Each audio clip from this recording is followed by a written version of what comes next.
Fear is a powerful motivator. Fear can lead us to do great and terrible things.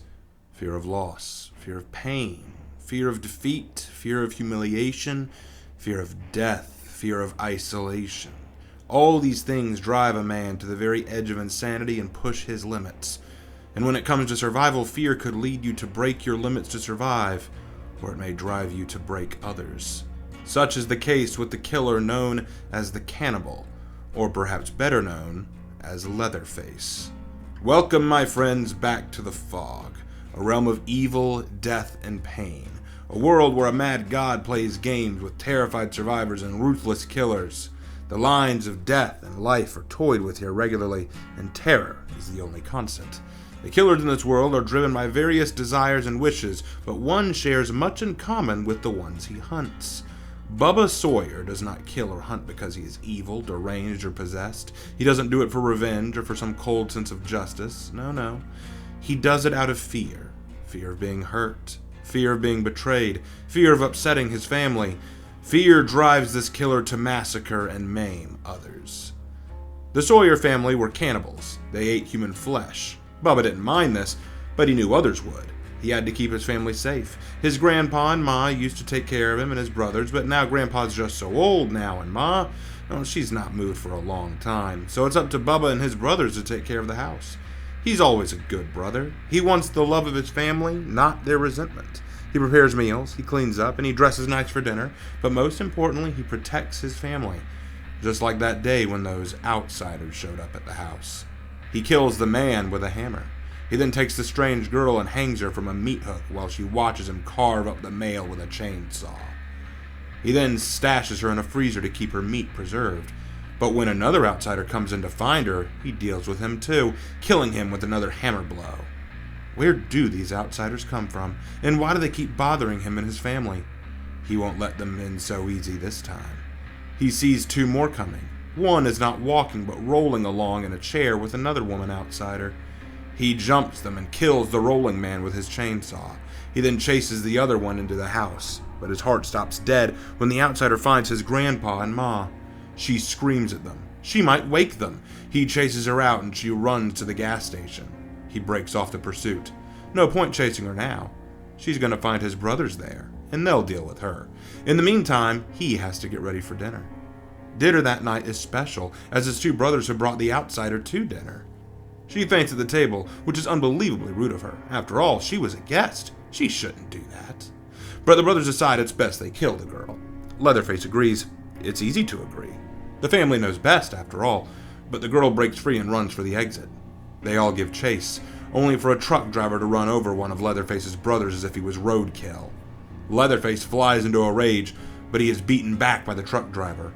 All these outsiders ruining everything and taking his family from him. He screams and roars as he chases the girl, but then he watches her climb into the back of the truck and it drives away. He screams, he rages, he flails around furiously attempting to chase down the outsiders, but of course he can't chase a truck. Anger turns to fear.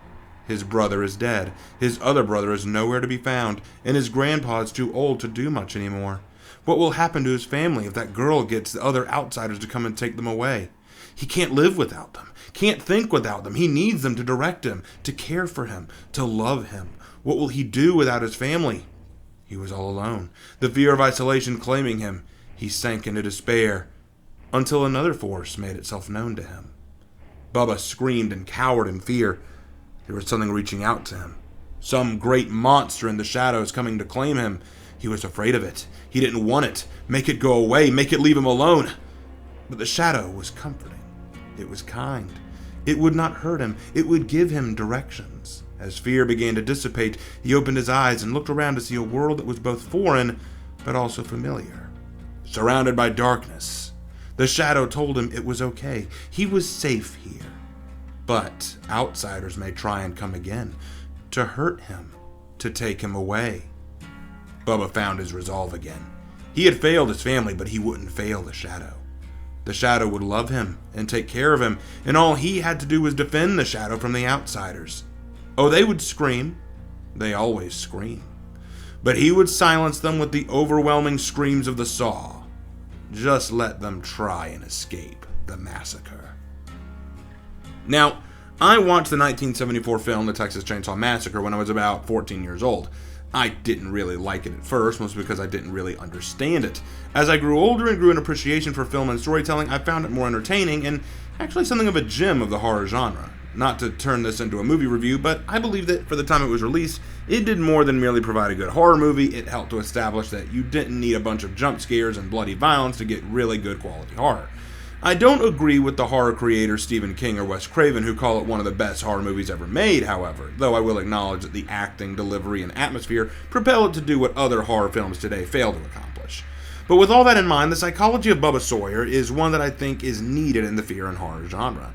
It's easy to create a villain or killer who does what they do for their own twisted moral reasons, to be they immoral or amoral.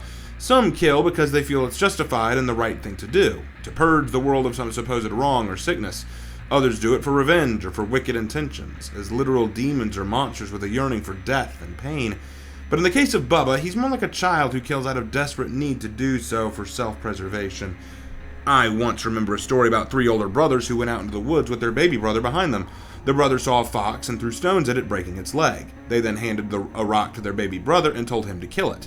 Their baby brother didn't want to, he didn't like hurting things, but the brothers told him if they didn't, they'd hit him with the rock. Fear drove the boy to finally kill the fox. The game, Hogwarts Legacy, has a very similar story, where one of the students you encounter reveals that his family took pleasure in casting torture curses on muggles, and when he didn't want to, they cursed him until he agreed to do it too.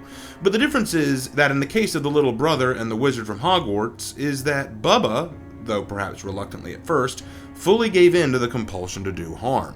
He no longer has to be forced, he was raised to do it. Nurtured to hate those outside of his family and those who would harm them. So depraved, he wears the skin of his victims in a deformed mask on his face. It's a unique brand of villain, and I genuinely think that it works well for his character.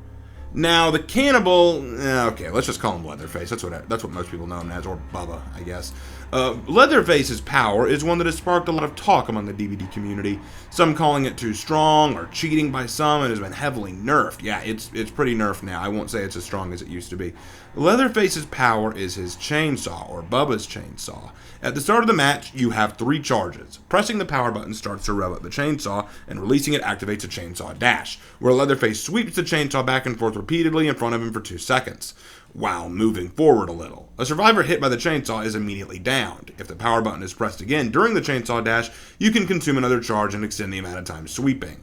The result will lead to the chainsaw sweep timer adding another 2 seconds, and the cooldown for the chainsaw sweep will go up 1 second per charge. With me, but if there's a chance to spare human life, I will.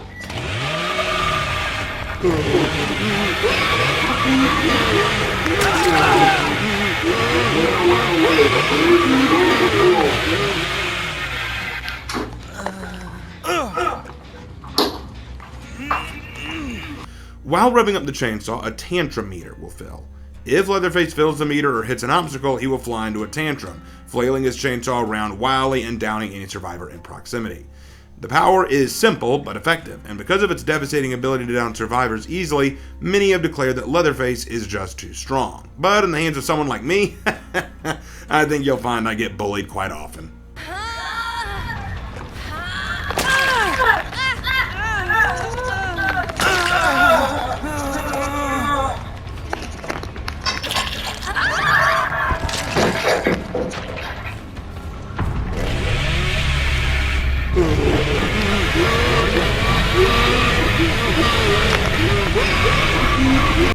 But now let's talk Leatherface's perks, because these perks are strong. Leatherface has Knockout, Barbecue and Chili, and Franklin's Demise. Knockout affects a survivor put into the dying state by basic attacks. When put into the dying state by a basic attack, the survivor cannot be seen by other survivors who are over 16 meters away at max level.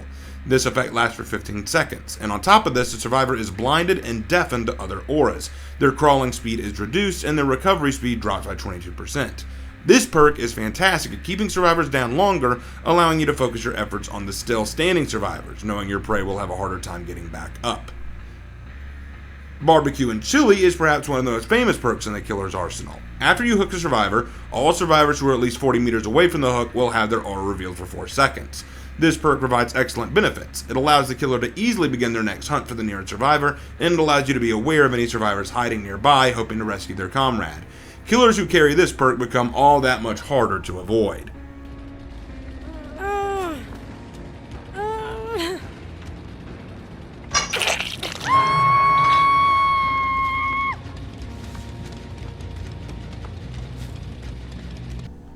And then Franklin's Demise, also a very popular perk, and one that I highly recommend if you know that the enemy team is running flashlights. If you hit a survivor with a basic attack, the survivor will drop an item they are carrying. If the object is not recovered in 90 seconds, the entity will deplete the charge of the object. You can also see the aura of all dropped items for 32 seconds to let you know if a survivor might go back for them. This perk is one of the best counters to survivors if you ask me, particularly against flashlight spammers. But even without flashlights, this perk can help remove buffs from toolboxes and health kits to twist the odds in your favor. Now, with all that out of the way, I'll be the first to confess that I'm not that great at DBD, and even with a killer with powers and perks like Leatherface, I still struggle to get far in the game most of the time. Maybe that's why I don't like playing him, because of how easy everyone says he is to use, and it's disheartening to play the easy to win killer and still end up failing. I mean, don't get me wrong, I love his perks, but I still struggle to maximize his power to full effect. But regardless, I do hope you've enjoyed your visit to the Fog, and I will see you next time. Take care.